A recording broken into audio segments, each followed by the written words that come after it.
Maybe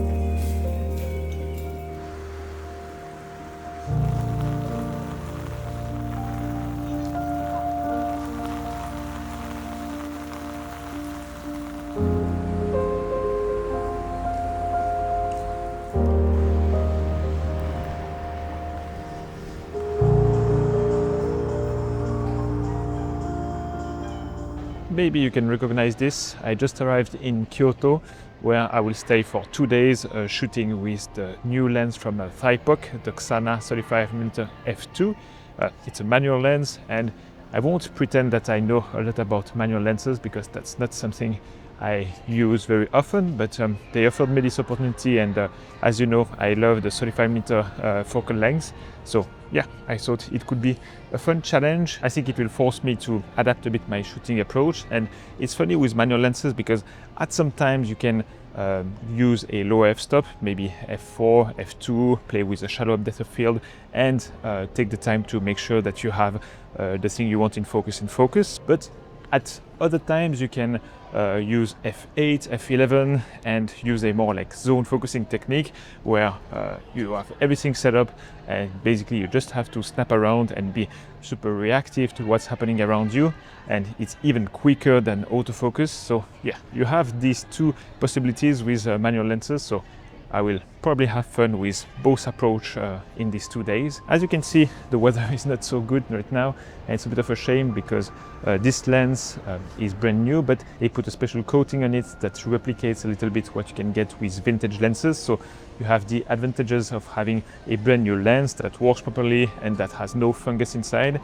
and at the same time you have this vintage characteristic, so that's pretty interesting. But this reveals itself more when there's a lot more sunlight, and yeah, I'll hope and I'll cross my fingers for the weather to shift around a bit during those 2 days. I think today it will not be the case, but maybe tomorrow. So that's enough rambling, and let's start shooting.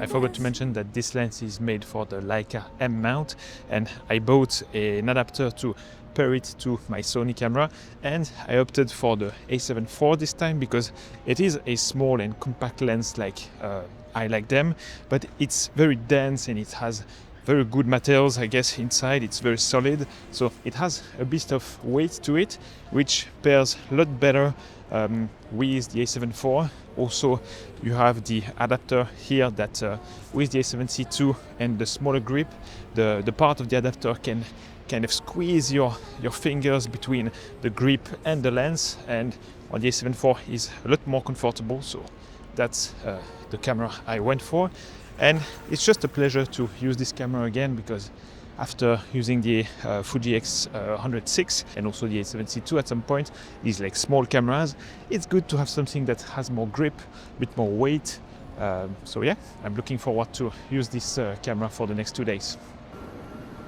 I love the mood in this scene with the sign, the Yodobashi camera, this little K-truck on the left, so there's good balance, some point of interest on the left side, on the right side, the rain obviously. So it could be nice to have someone walking down the street with an umbrella to really pop against that black concrete.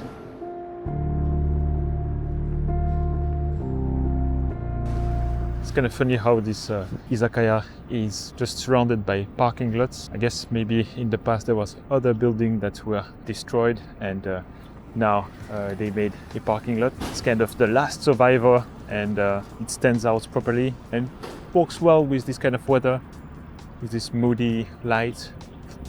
Pretty nice. I don't know why, but here there's something attracting me with this like orange kind of roof, or the payment system for the parking, then this orange line on the floor, and this window with this like greenish tiles. Looks very vintage, and I like that. So let's take the shot. There's a very nice simplicity into this scene with like these two buildings having no advertising or billboards or whatever, and I like their tones in these like orange, yellow, kind of salmon color. It's pretty cool. I mean, look at those streets. How can you not like that? Kyoto is just a fantastic city, and I arrive at the station and I have no plans. I'm just walking around, and probably during my stay I will visit some more popular places, but there's so much to it, and despite the over-tourism, like some people like to call it, there's so many places in this city where there's no one, where it's very authentic. So yeah, I think I will run into these kind of areas a lot during these next 2 days.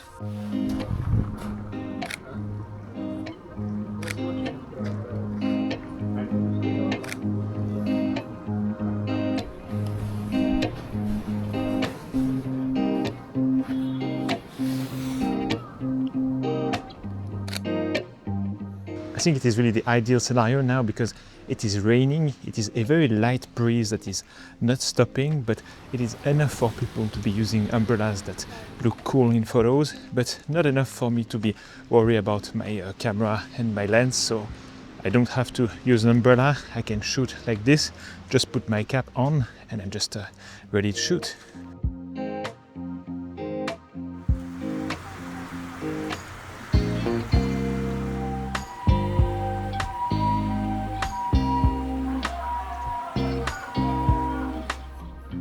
Usually people come in this street at night because all the lanterns are turning on, and it's pretty nice. But during the day, especially on a rainy day like this, it's a bit more quiet, and it still has some level of atmosphere and mood to it.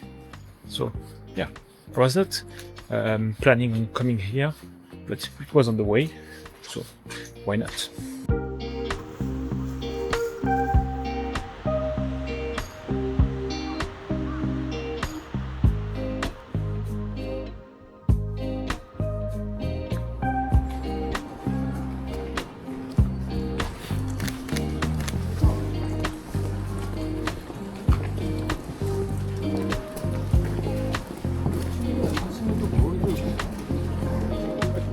Looking at the numbers of photographers who were following this geisha, I guess it was some sort of organized shooting experience. I don't know, but at least I could get a shot. I think it was in focus. I mean, I was there. I did not run behind her to get a shot that was inappropriate, so I guess it's a fair play.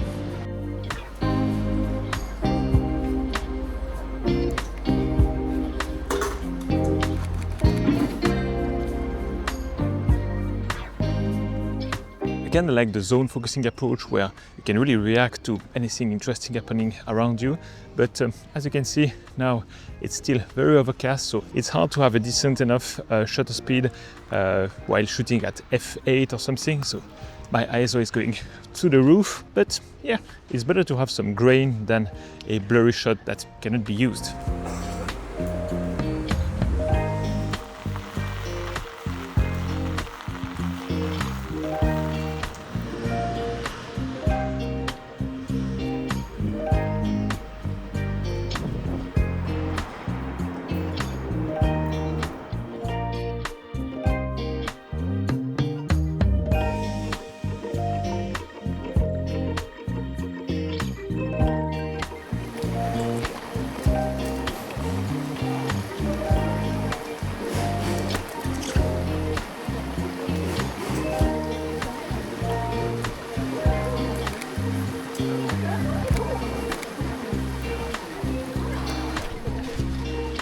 I had to resolve myself to use an umbrella because the light breeze I was talking about earlier today is now a bit stronger, so if I don't want to be completely drenched, that's required.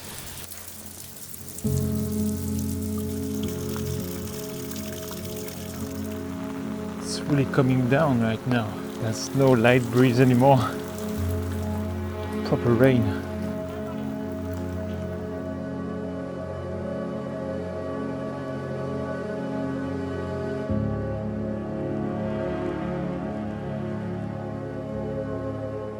This experience with the Thypoch Ksana 35mm lens was really an eye-opener for me. If you've been watching the channel for a while, you know that I don't like to focus too much on the gear, but still, I love my cameras and lenses, so I will just digress for a bit. I think we tend to focus a lot on the camera. We see specific models from certain brands being very hyped.